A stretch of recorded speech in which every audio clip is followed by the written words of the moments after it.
Hello, good afternoon, good evening, and good morning, wherever you are. Welcome to our webinar, Refusing to Go Back to Normal, Addressing Structural Racism in Policing, Healthcare, and Other Institutions. I'm Shailey Prasad, the Executive Director of the Center for Global Health and Social Responsibility at the University of Minnesota. This particular webinar is the fourth in a series on envisioning the future, advancing human rights in a time of crisis. This webinar series is co-sponsored by our center and the wonderful folks at the University of Minnesota Human Rights Lab.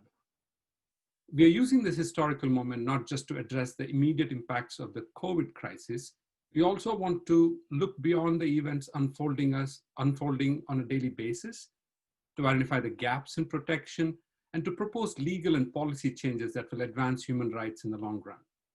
Our three prior webinars were revisiting the right to health, state responsibility for the highest attainable standard of health in a post-COVID world on April 28th, balancing rights and responsibilities during the pandemic and beyond on May 21st, and the same three speakers we have today on addressing racial inequities in health outcomes during COVID and beyond on June 24th. Recordings of all our prior webinars and today's webinar will be available at our website later this afternoon. If you're on Twitter, please follow us, #EnvisioningFuture. And now it's my pleasure to introduce today's distinguished panel.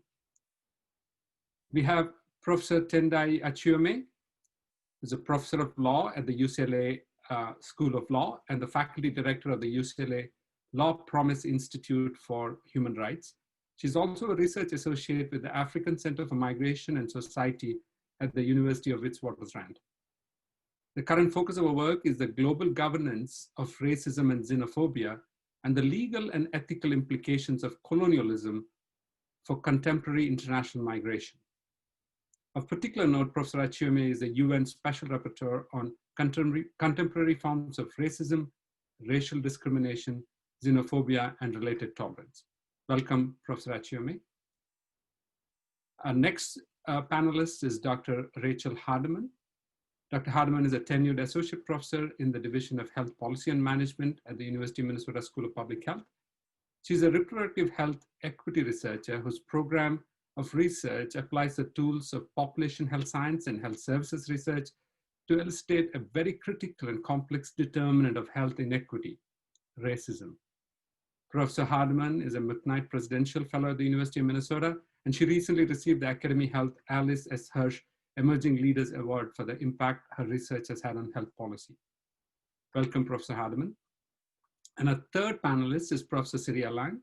Professor Alang is an associate professor of sociology and health, medicine, and society at Lehigh University in Pennsylvania.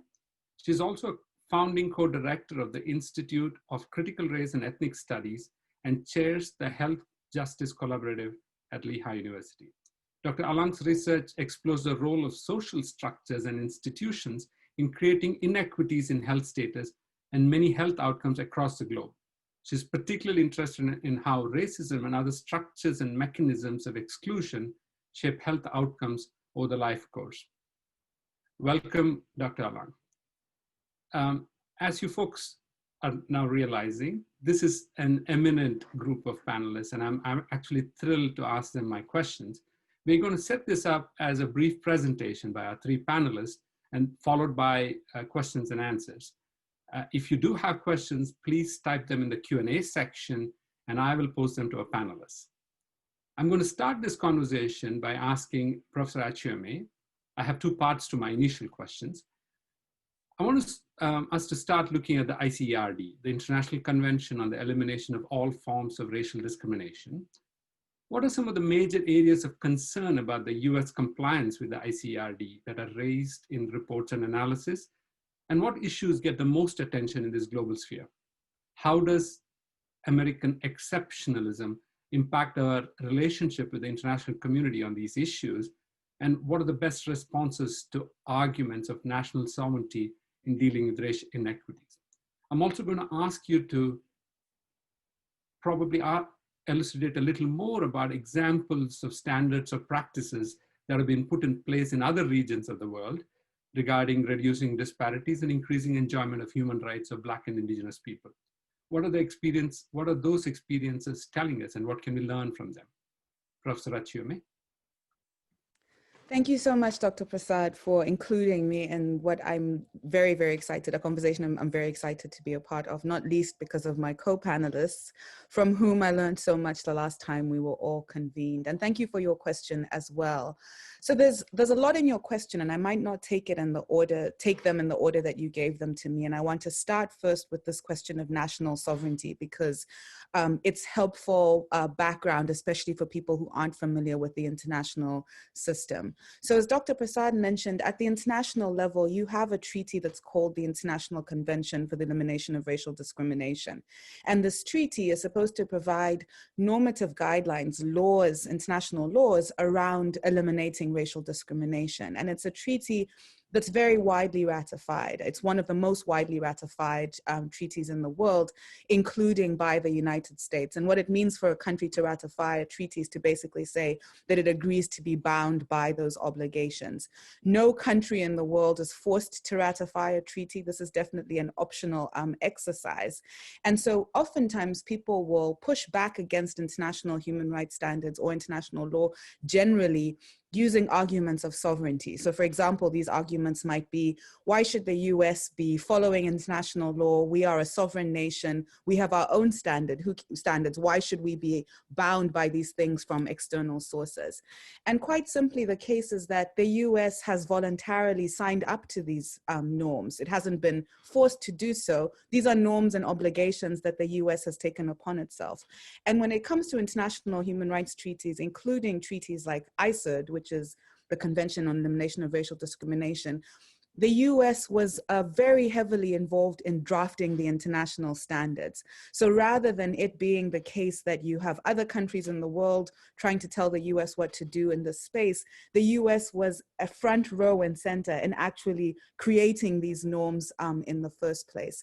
And what's fascinating is that the norms as they exist at the international level today actually quite far exceed the kind of obligations that exist within domestic law. So you have this strange situation where the US has been heavily involved in creating international norms that are fairly strong. It has signed up to those norms, but its own domestic regime, it hasn't brought in line with those international standards. And so when we think about it, American exceptionalism, there's so many faces to that. You know, one face of it is the US wanting a different set of standards to apply to it from standards that apply to the rest of the world.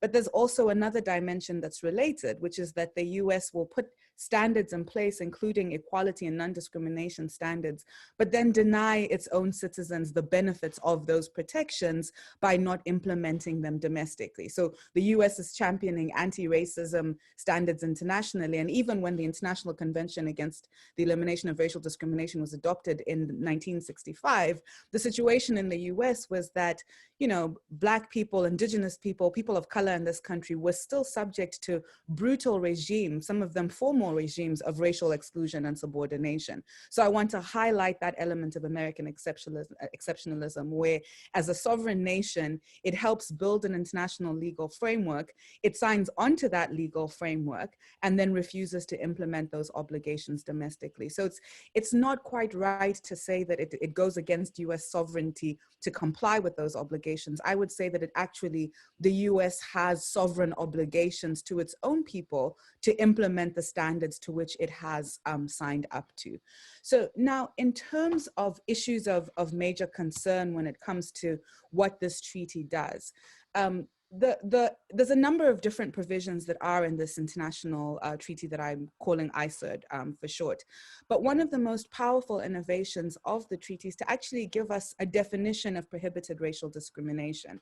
And under ICERD, prohibited racial discrimination is, you know, racist acts that are motivated by prejudice, right? So intentional acts of discrimination that are motivated by prejudice, but it also encompasses de facto discrimination or structural discrimination, where you have disparate outcomes or disproportionate impacts on a racial or an ethnic or a national origin basis. So it has a broader conception of prohibited racial discrimination that is interested in undoing structures of racial injustice and not just policing individual bad apples. as you can tell from the way that I'm laying out this definition of prohibited racial discrimination, this is a very material distinction. It really matters in your country whether or not your definition of racial discrimination is broad or narrow. And what you see in the US is that one of the biggest challenges and one of the strongest criticisms that is leveled against the United States at the international level with respect to this treaty is that the domestic definitions of prohibited racial discrimination are not sufficiently broad. The US has focused many of its federal regimes on really targeted intentional discrimination, where you can find an individual bad actor or a set of actors who have said, you know what, we are racist and we're going to implement racist policies.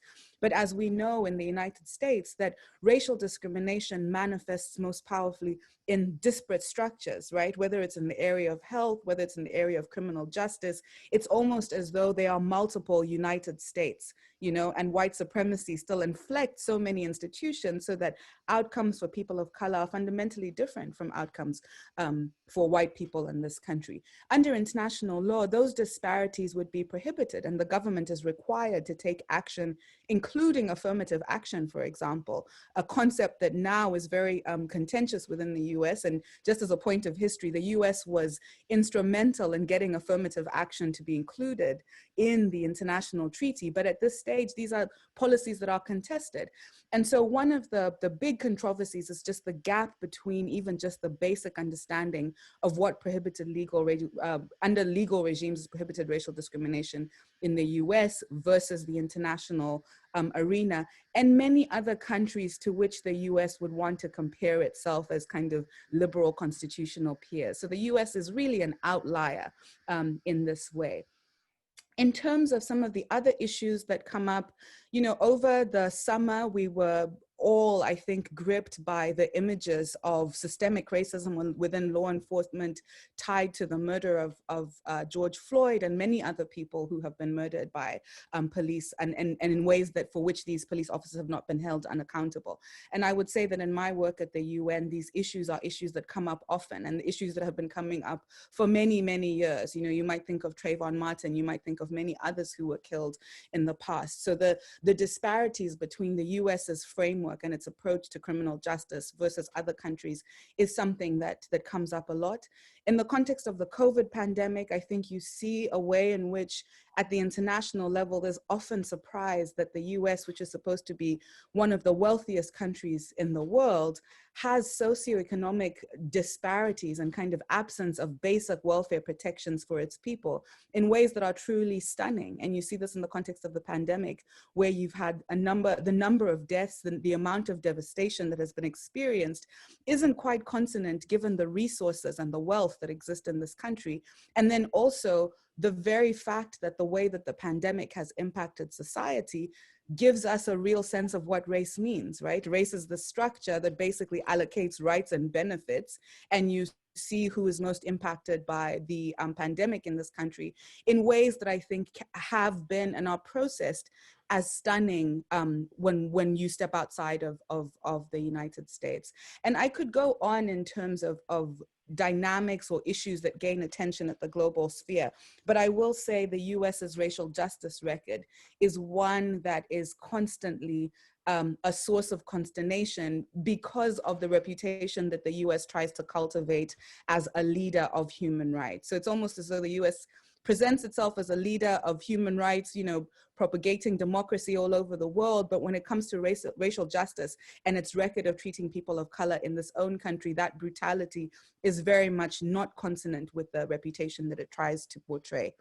I want to conclude by giving concrete examples of different ways that other parts of the world approach issues of racial justice with respect to people of color, indigenous people, Black people, different groups. And I will say in my capacity as Special Rapporteur, I want to be clear that there is no country that is perfect when it comes to racial injustice. Unfortunately, racial injustice is a global problem. And I could speak critically of many, many other countries. But I will say that especially from a legal perspective, there are basic interventions that other parts of the world have adopted that the US has refused to because of the unique dynamics of this country as a kind of settler colony that still, I think, is wedded to kind of white supremacist ways of organizing society in ways that are implicit and explicit.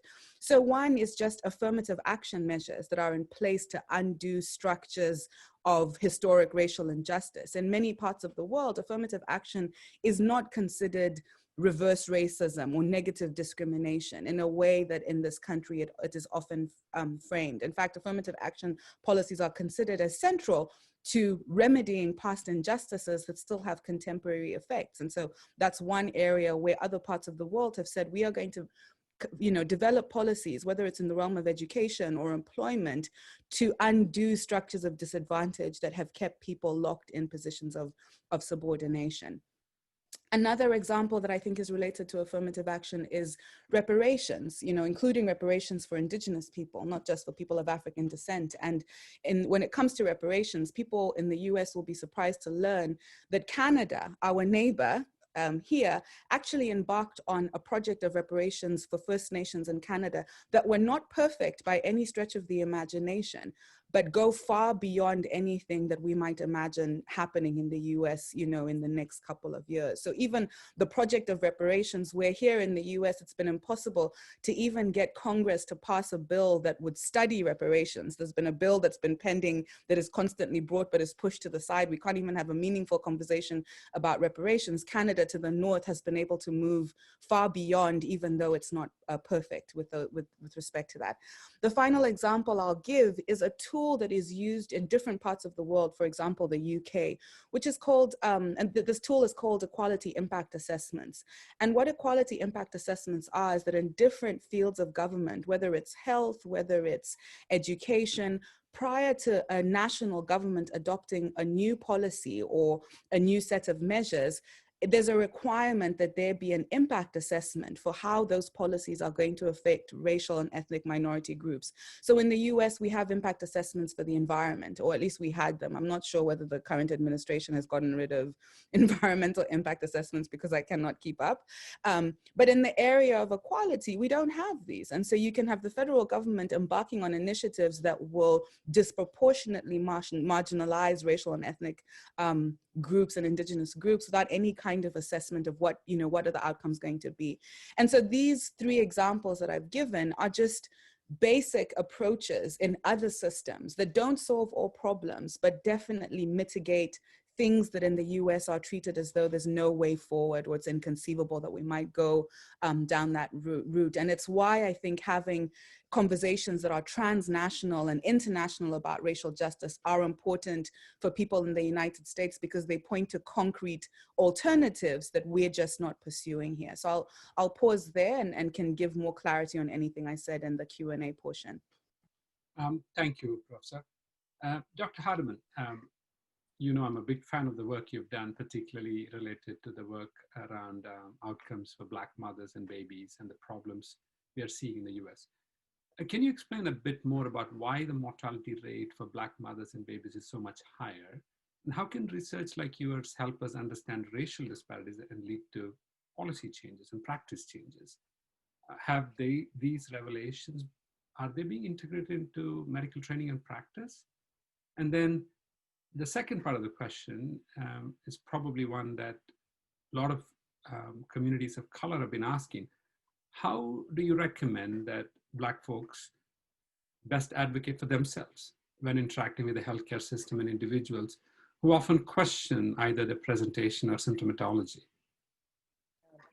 So thank you for that set of questions and for convening this part two of this panel. I always learn so much. Sirry and I get to talk all the time, but Tendayi, I always learn so much from what you have to say, and I think that your global perspective is so important for how we think about and how we frame, at least particularly the work that I do moving forward and focusing on, Black maternal and infant health in the U.S. You had said that, the U.S. thinks that they're this sort of, leader in human rights, and yet we can't figure out how to ensure that Black moms and babies survive, and have a strong, healthy start to life. And, if that's not a human rights issue, I don't know what is. And the prevailing gaps in maternal and infant mortality have long threatened the survival of Black and brown And I think it's an important, way to sort of zoom in on the impact of racism on health and well-being in our communities, because again, if we can't guarantee a healthy start to life, we are, for all in our society, we're in big trouble. And, some of you on this call may be familiar with the statistics, but in case you're not, Black moms are 3 to 4 times more likely to die during or in the year after giving birth. And what we also know is that Black and Indigenous infants are twice as likely to experience maternal or infant death in that first year of life in comparison to their white counterparts. The infant mortality rate in particular is one that has persisted since as long as we have been able to collect data on infant mortality. So even as a country, as our infant mortality rates have improved generally, that gap between Black and Indigenous infants and white infants has remained virtually the same. And these data, this reality persists regardless of when people are accessing prenatal care. It persists regardless of socioeconomic status. So a Black woman is more likely to experience an adverse birth outcome in comparison to a white woman who hasn't graduated from college. So, and that is a Black professional woman, so someone who has earned as many degrees as possible, right? So we are seeing this reality despite levels of socioeconomic status, which are often used to sort of explain away some of the health disparities in our society. And I think, to your general question about what's happening here, what we know and what I and many colleagues of mine across the country study is the impact of racism on the Black maternal experience. And that shows up in several different ways. So, first we have to be thinking about, the weathering hypothesis that Arlene Geronimus put forward in the early 90s, that demonstrates that the cumulative disadvantage of racism and socioeconomic disadvantage across the life course is impacting the health and well-being of Black birthing people, bringing them into pregnancy less healthy and at a less optimal sort of state for a healthy pregnancy. Cellular aging and biological aging and those processes are happening. And so I think as we're going to hear from Sirry in a little bit around police violence and police brutality as a form of racism, and certainly as we think about reproductive health outcomes and that, certainly that stressor of racism, thinking about the images of George Floyd and many other Black individuals in our communities who have been murdered at the hands of police, and watching those videos replay time and time again is just one of the many ways that that these toxic and chronic stressors are showing up in the lives of Black birthing people, and it's wearing folks down, and it's aging the body, and as a result, we're seeing more and more maternal mortality and morbidity. So, sort of adverse outcomes across the board. I also think we have to, we can't divorce what we are seeing with respect to maternal mortality and morbidity from this breaking news this week, where we saw that women in Georgia are being held in an ICE detention center who have been, have had hysterectomies and sterilized by force with improper or no consent, with poor healthcare and COVID protection procedures in place. And that history, there's a strong history and a ripe history in our country that a lot of folks aren't aware of around the Mississippi appendectomy and the forced sterilization of Mexican immigrants and women in Los Angeles in the 1960s and 70s, and the fact that in 2020 we are seeing history repeat itself. And we have to be able to think about all of these ways that reproductive rights, whether it's maternal mortality, morbidity, or the eugenics and sterilization of Black and brown people, how it's showing up. So we have all of these things going on sort of outside of the healthcare delivery system, and these and before people are actually even sort of engaging with a system. Then we have a healthcare system that hasn't reckoned with forced sterilization, that hasn't reckoned with the racist past and racist history of the father of modern gynecology, who used enslaved Black women to perfect his techniques around obstetrics and gynecological surgeries. And we're sitting here today trying to reconcile this past that's harmed Black birthing people for so long, and also understand how it is contributing to the current inequities and that we're seeing for Black moms and babies. And you asked Dr. Prasad about what do we do about that, right? What's happening in the healthcare system, and what are the next steps, and are we seeing those next steps happening? And I have to say, we are and we're not, right? So I think we are in a space where eyes have been opened, right? So in the post sort of reality of George Floyd's murder here in the Twin Cities, and as we grapple with COVID-19, and this understanding that that this pandemic is disproportionately impacting Black and Brown communities, I think folks are understanding now more than ever that there's a lot more work to be done within our healthcare systems. Just as we know how sort of from Tendayi that there's a lot to reckon with sort of globally as well. But we're not there yet. I think we still have a lot of work to do to think about and educate folks. And so, part of those first steps are listening, getting folks to listen and learn and understand this history, and understand that our healthcare system as it currently exists was never built to serve all people equally. It is built on a history and a past of racism and racist roots that we have to be able to grapple with, and we have to be able to understand and explicitly discuss, as uncomfortable and as painful as that is, in order to move forward. In my work, I've thought a lot about what does a model of care look like then that would offer equitable birth outcomes, equitable maternity care that prevents these atrocities and painful outcomes from happening. And I think,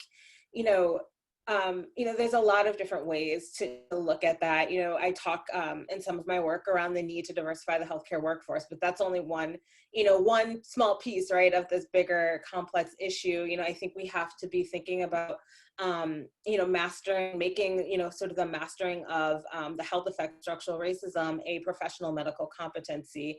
No physician or healthcare provider, nurse should be able to graduate from their training without being able to clearly delineate the ways that structural racism affects health, the way it shows up in the healthcare system, the way it shows up in the lives of their patients, and also have critically reflected on their role in both perpetuating it and disrupting it. And right now, we don't have a workforce that is able to do that fully. We have folks in there that can do that, but as a whole, that's not part of what we have required that our providers learn.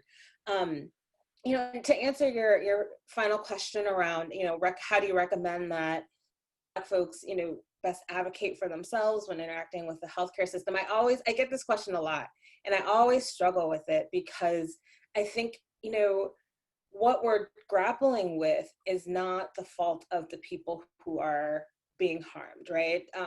So my initial answer is always, we really have to be fixing the systems and the structures that require, that have created this need for people to feel safe, right? So, I have a colleague, Dr. Rhea Boyd, who always talks about creating sanctuary, and the fact that there's no sanctuary for Black people in the United States. And, everywhere you look, you're seeking sanctuary, and how do you build that?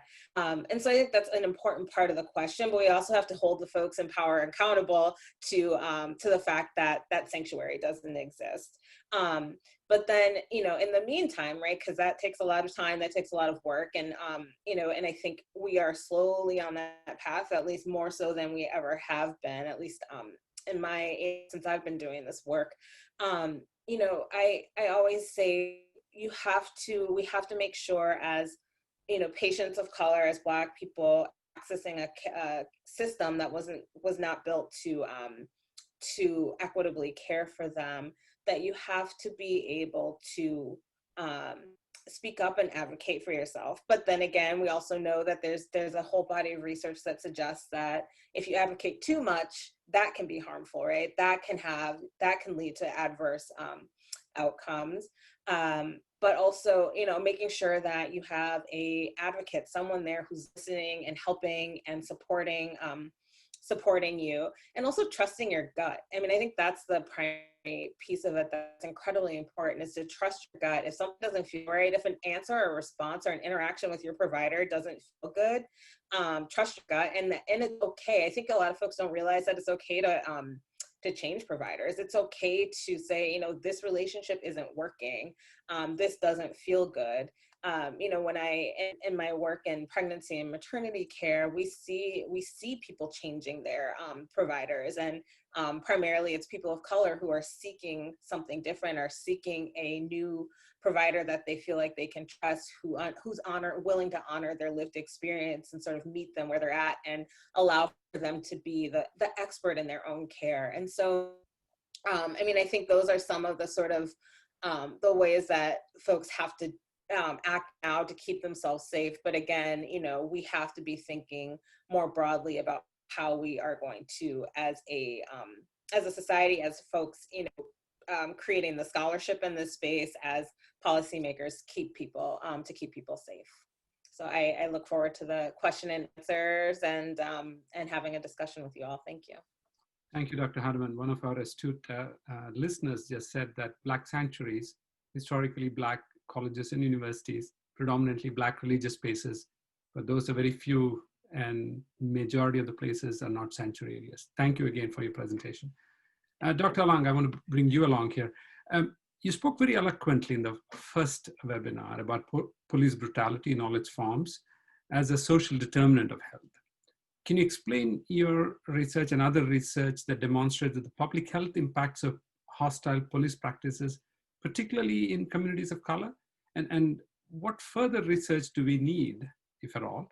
And then what are some of the steps we can use to use this knowledge to reshape the purpose and practice of law enforcement and other institutions to promote, rather than damage, overall health and well-being in Black communities?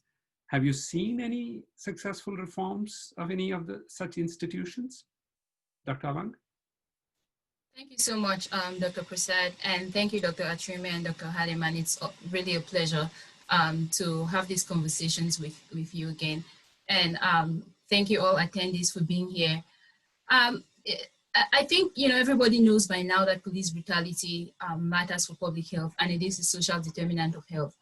One of the first articles that I published about police brutality in the American Journal of Public Health was in 2007, along with Dr. Hardeman and other colleagues. And we outlined 5 intersecting pathways through which police brutality impacts the well-being of Black communities specifically. So fatal injuries that we know that would increase population-specific mortality rates. We talked about adverse physiological responses that increase morbidity. By increasing allostatic load, by increasing heightened vigilance, especially among Black communities. We talked about racist public reactions that cause stress, questions about the records of Jacob Blake, for example, George Floyd, Mike Brown, as if they deserved to die, really further devaluing Black lives.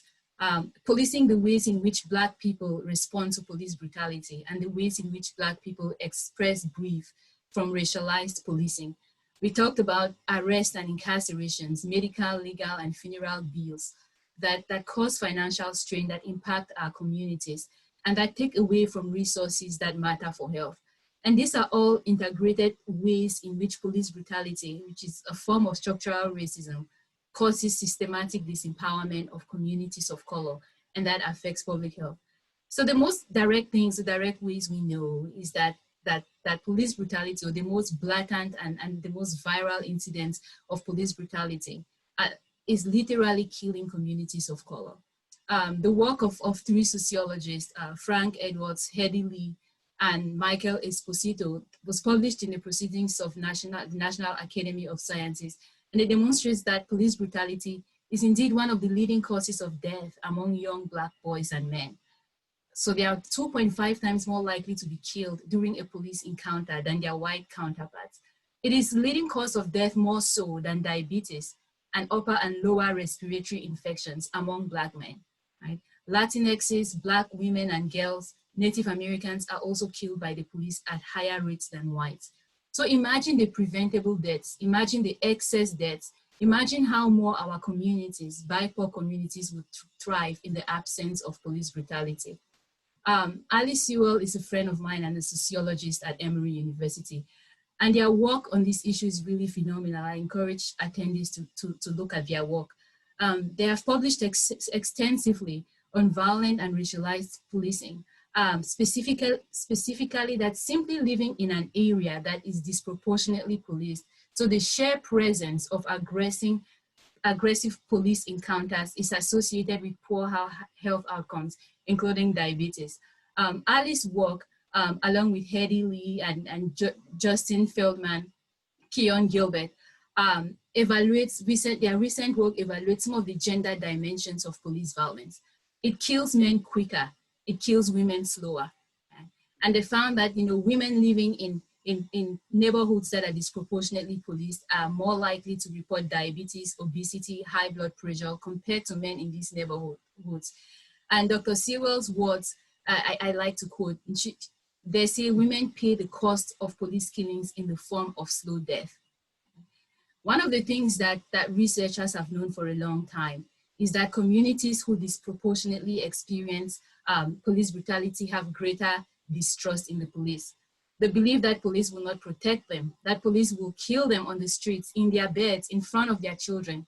Right? They won't call the police when they are in danger. They won't tell the police about any public safety threats that they might experience.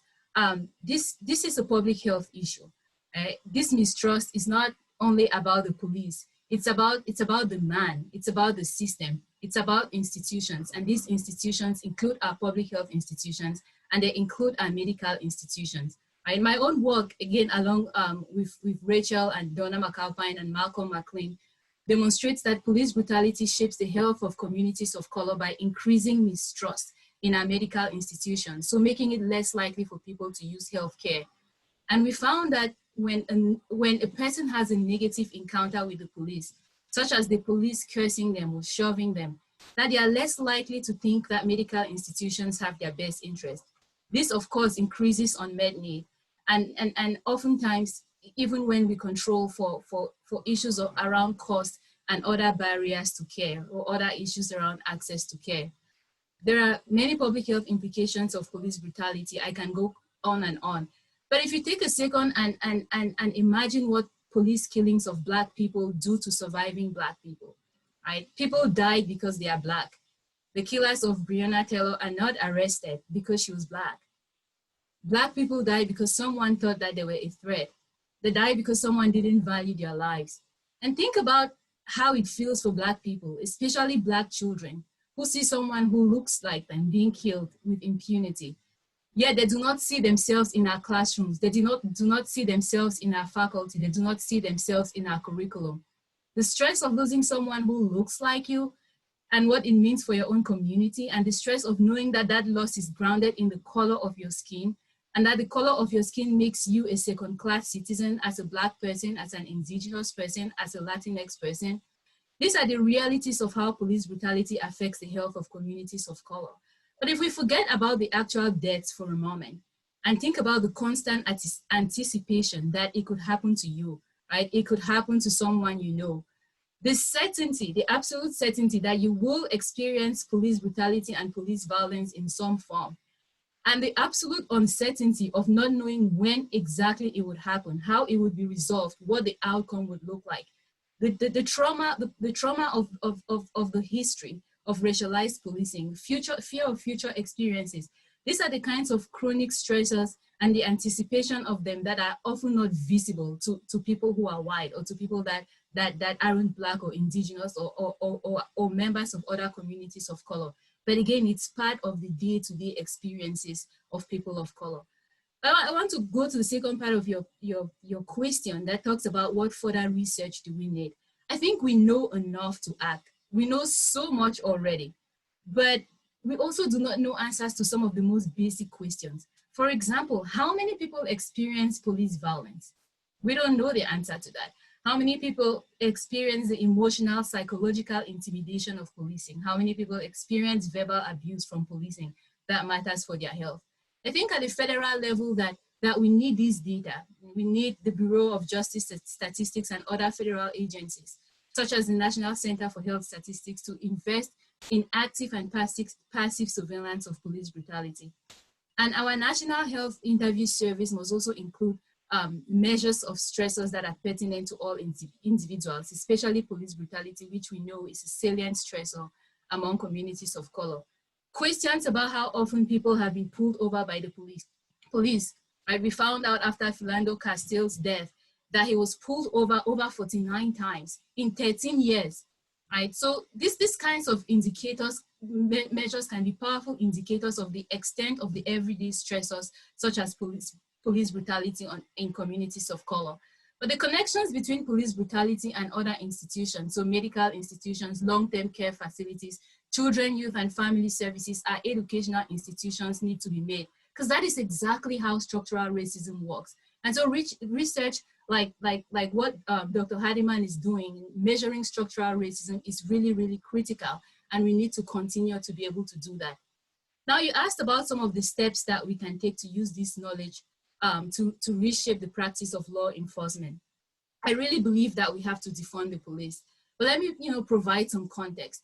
1 in 4 police shootings typically involve a person in the throes of emotional crisis. There's no reason why police officers should be first responders in incidents that involve people who might have a mental illness or who might be experiencing a crisis. I'm also a mental health scholar, and I know that this is bad for mental health for many reasons. The first is that police officers are not social workers, counselors, therapists, they are not psychiatrists who require extensive training and clinical hours to be able to help people dealing with stress. And even if police officers have received some form of training, like in recognizing and managing mental health crises, I know that their presence at the scene is not usually suiting for people in the throes of emotional crisis. And for people in general, their presence might escalate distress, might cause new distress. And there's nothing more stigmatizing for a person with mental illness than police presence, even if the police is there to give you a ride to the emergency room or to the hospital. So we really have to not invest in police and invest in more civilian crisis intervention teams. I recently started looking at what really happens in police academies. And I realized that most officers receive about 60 hours of firearms training, but less than 10 hours of de-escalation. And that 9 in 10 calls in general that go to police units do not involve violence, do not involve anybody who carries a potentially deadly weapon. But police are typically trained to emphasize some kind of compliance, whether it's by using a taser, handcuffing people, a chokehold, a neck to the knee, and they are trained to respond to violent crime, but only a small proportion of what they do requires violent crimes. And so for the most part, their patrol hours, I think, really involves responding to the broad symptoms and products of structural inequality, right? So suspicions of property crime, substance use, they respond to domestic violence, they respond to homelessness, things that as a society, we can actually invest in and fix if we really want to. And so I think defunding the police requires us to put more resources in addressing structural inequalities. There are disproportionately poor neighborhoods, disproportionately Black and brown neighborhoods, that entire neighborhoods have been labeled as crime spots. And these neighborhoods then have a huge police presence. And then Black and brown people in these neighborhoods are subject to police violence and police brutality. Whereas our dormitories in our predominantly white institutions, like the one I teach in, filled with white students, are really grounds for drug peddling. They are not policed at all. And so police brutality increases risk of mental health problems and other illnesses, and then criminalizes both Blackness and mental health problems in a vicious cycle that I think defunding the police can help break that cycle. Rashan Ray is a sociologist in the University of Maryland, but also a fellow at the Brookings Institute. And he's made an argument which I really tend to believe in, that police department liability policies, insurance policies should be the way forward. Yesterday, we saw on the news the civil settlement that was paid $12 million to Breonna Taylor's family. But that money is coming from the city of Louisville. It's coming from the taxes of people in the city of Louisville, right? So if that money came from the police department insurance, right, it would directly affect their premiums, and their premiums would then take into consideration misconduct of police departments, and perhaps it might then become, you know, meaningful for them. They might be more likely to get rid of the quote unquote bad apples. But as I even talk about it, and this is just coming to my head, right? As I talk about it, I mean, I know I said that we should defund the police, but I think as I'm talking about it and thinking about it, I think taking away money from an institution does not mean that they will not continue to do what they are created to do. I think that an institution that evolved from preventing enslaved people from freedom, taking money from them doesn't mean that they wouldn't do those things. And so I think I'm now ultimately, I think that is banning the police, abolishing the police. I mean, that, like, really literally changing the police force as we currently know it is important. We need to build more community care networks, other alternative structures to enforce the law, to protect and to serve, that is based on restorative justice principles, and that are not grounded, literally are not formed to uphold white supremacy and to devalue Black bodies. And in a lot of ways, if we keep the police as it is and do police reform, which people have been talking about for a really long time, then I think we must ask ourselves the questions about, like, what are we really protecting when we keep the police as it is? Who is being served? We need to rethink public safety and ask whether an institution that originated from slave patrols is what we really should rely on. I look forward to the conversations further, and I think I'll end there for now. Thank you, Dr. Alang. We have a few questions that have come in. If folks have other questions, please type them in. I'm going to start with the first question to Dr. Achiume. How does the ICERD interact with CEDAW? And honestly, I don't know what that is. That's actually a really good question. And CEDAW, as you mentioned, CEDAW, that's the Convention for the Elimination of Discrimination Against Women. And thanks to the person who asked that question, who gives me an opportunity to talk about intersectionality and the ways that different forms of discrimination really come together. So I was focusing in my presentation on the International Convention for the Elimination of Racial Discrimination, but at the international level, we also have the Convention for the Elimination of Discrimination Against Women. This is a treaty that to this day, the United States has not ratified. So we might ask ourselves something about how it is that so many countries have signed up to basically defend against discrimination against women, and the US has not. But the ways that they interact and the body that oversees the International Convention for the Elimination of Racial Discrimination, it has said that in the fight against racial discrimination, you also have to take into account multiple and intersecting forms of discrimination. So discrimination against women of color is going to be different from the discrimination that is experienced by white women, qualitatively different in a way that requires interventions that think about intersecting identities and intersecting structures of exclusion. So when patriarchy meets white supremacy, you know, what are the structures that are created by both? What are their impacts, and how do we intervene in ways that are powerful? And it's not just gender. You might think about disability status, you might think about sexual orientation, you might think about class. And so in talking about racial discrimination, I think we have to be sensitive for the different ways that even racial discrimination impacts different groups. And you know, Rachel, your work on maternal mortality, I think, speaks to exactly intersectional forms of discrimination that mean that women, Black women, are going to be in a position of vulnerability that's different from Black men, and that require different kinds of intervention. So there's a lot of overlap there.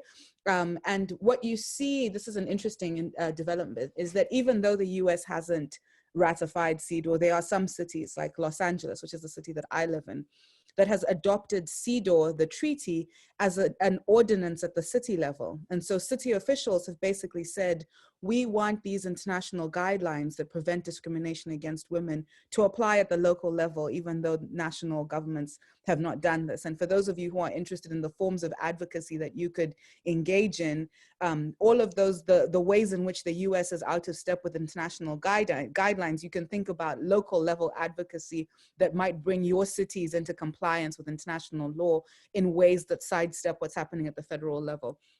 And in LA, some of the work that we've been trying to do is to really think about the intersection between CEDAW and ICERD and concretely what that means, for example, for women who are re-entering society from incarceration. You know, what kinds of rights and interventions are necessary for women of color who were formerly incarcerated. So thank you for giving me the opportunity to really highlight that when we're talking about racial discrimination, we also have to be thinking intersectionally about what that means. Thank you, Dr. Achiume. There's a series of questions, and I'm going to bundle them together. Dr. Hardeman, most of these questions are around models of education for medical professionals regarding structural racism. Have you seen any that are really useful, number one? And number two, how do you answer the question of how some of this training itself might trigger learners who are from ethnic minorities or BIPOC backgrounds? Sorry, what was the second part of your question, Shailey? Just how? How do you handle when trainings of this kind might trigger learners who are from those backgrounds? Yeah, that's a great question. I'll start with the first part of your question. I think, you know, there is not yet a gold standard for an anti-racist medical education curriculum. I always have to bring up White Coats for Black Lives, that, you know, a student-run group, national group of medical students who have done an incredible job of assessing and creating a racial justice report card that examines the anti-racist curriculum in participating medical schools across the country. And it's a great way to, if you go to their website, it's a great way to understand sort of what's going on and what's in process. I also have to mention my colleague here at the University of Minnesota in the Department of Family Medicine and Community Health, Dr. Brooke Cunningham. She and I and others have worked together over the past few years to develop and pilot a curriculum called Come Step in It that discusses and helps first-year medical students to think about and understand structural racism and how it shows up in the clinical setting as well as in the lived experience of their patients. And I think there's a lot of great work going on throughout the country. Right now we're working in California to develop an anti-racist and implicit bias training for perinatal care providers. So, you know, I think we're in the, and I say this to also say that, you know, I think it's important that we are thinking in medical education and public health education as well, where I'm faculty, how do we infuse these topics and this, you know, throughout all of the education. This shouldn't be a one-off sort of day where you get your health disparities training, you know, lecture and go through a series of sort of activities, but there are so many missed opportunities across training, whether it's in the anatomy lab or whether it's in the, you know, in your biochem course or whether it's, you know, in a lecture on pulmonary function. These discussions need to be part of that. And I think that's where we still have a lot of work to do, is figuring that out and also developing a educational workforce that's able to do that well. I think University of Washington, my colleague out there, Edwin Lindo, is doing some great work in thinking about that and how to infuse critical race theory into medical education as well. And, you know, the point about how do you sort of protect or create a safe space, you know, for students from marginalized identities who are, you know, then, you know, being asked to oftentimes, you know, because of structural racism, are the onlys in these settings, right? And are then looked at as the, you know, to speak for whoever, you know, whatever their racial identity might be, or are triggered because the story that's being used or the example that's being used is part of their lived experience or that of someone that they know and love. And that's really, you know, that's something that we have to think, I think, a lot more about. You know, one of the things I do, I mean, just and have thought about in the teaching that I do, is creating a small, you know, again, going back to like, what does sanctuary look like, and creating sanctuary and creating a safe space for folks who, from marginalized identities to have their own conversation in some cases, and not putting this, and also having sort of norms laid out early on that's not asking folks to be the spokesperson for their community or for their identity. But I think you know, all of this speaks to the need for a critical mass of people that are both doing this work, but also that come from, you know, different backgrounds, to be able to do the work efficiently and effectively. Thank you, Dr. Hardeman. I couldn't agree with you more. This is not like a checklist that you do. We are in this long haul. And I think one of my concerns is there's a high energy now. I hope it just lasts for a long time. Dr. Alang, you spoke eloquently about, you know, defunding the police and changing the structures there. It seems like a lot of the powers is based currently on the structures and the funding patterns. What are alternatives for all the functions that you laid out, you know, beyond the policing aspect of it, the response to crisis situations and things like that? And are there examples from around the world that we could possibly use here? Yes, I think one of the ways in which policing in the US is different from policing in other places, that's the most common, people always talk about, is the training. The fact that police academies, the police officers only spend anywhere between 21 weeks, maximum actually, right? Six weeks to 6 months. That's what I found out in general in police training, whereas in other countries, like in Finland and Denmark, people have to finish college and have a degree in criminal justice or in a related field to be able to become police officers. We can think about what that means in the US, how we can get our police officers more prepared. The other thing is that training itself, what does it constitute? What does it involve? Is it just really about responding to crisis? And what does it mean to respond to crisis? In Oregon, I know there's a CAHOOTS program I spoke with, and in Colorado, I was on the panel with someone recently where they focused on responding to crisis, right? So it's not, defunding the police doesn't mean if you call 911, or even abolishing the police doesn't mean if you call 911, nobody's going to respond. There are crisis response teams and crisis intervention teams. I think New York City even has that, but it's not, they don't respond right away. So they can come in 48 hours. Or more. We need to think about funding programs where people can respond, systems where people can intervene. But I think the more those are more proximate fixes. I think the more distal and fundamental things to do is to think about the structures that produce inequalities to begin with, that police has to respond to, disproportionate symptoms of inequalities in our society. Thinking about the ways in which we can address that is really important. I also think that we should, in the US, we should think about having standardized policing policies. Every single police department has its own policies around the use of force, around what happens when an officer discharges a weapon. We have to think about that. We also have to think about just carrying guns. Right? In other countries, police officers are not as militarized as police officers in the US.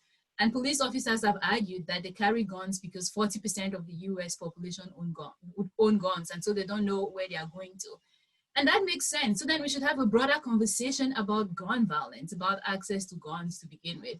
I think that these are all interrelated things, and we cannot fix policing without fixing some of our gun laws and gun reforms, because they are interrelated. We can't fix policing without fixing some of the indicators of structural inequalities.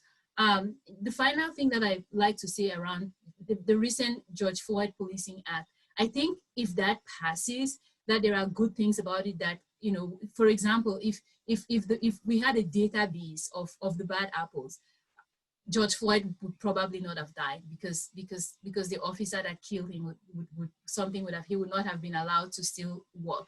I think that there are immediate things that we can do, and that act in and of itself, and I encourage people to look it up and think about ways to support it and get it voted on and passed, because it covers some of the basic fixes, but I think the fundamental core that that police was formed to prevent Black people from having their freedoms and to prevent indigenous people from having their freedoms. I think as a society, we really have to wrestle with it and think about how we could come up with something that is not that.